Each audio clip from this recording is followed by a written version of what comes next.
Мен Құранға қалай түстім? Ол бірінші Аллах мейірімімен, әрине.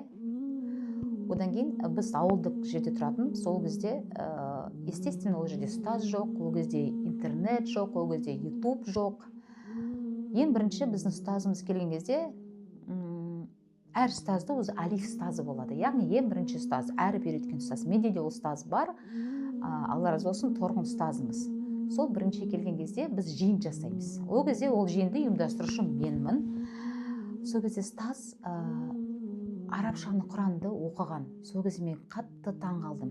Ұстаз, сонда сіз кәдімгідей арабша оқып білесіз? Иә деген кезде, сол кезде ұстазымыз сондай бір хадис айтқан. Ол хадисті, яғни ол хадиске мен әлі де осы күнге дейін амал жасауға тырысып жүрмін.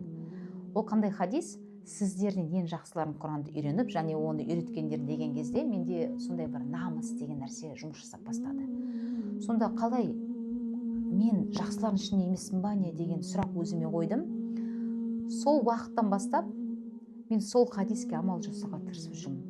Ол Құранды біреуге үйретем, осы күнге дейін әлі үйреніп келе жатырмын. Себебі сіздерден ең жақсыларын Құранды үйреніп және оны үйреткендерім дейді.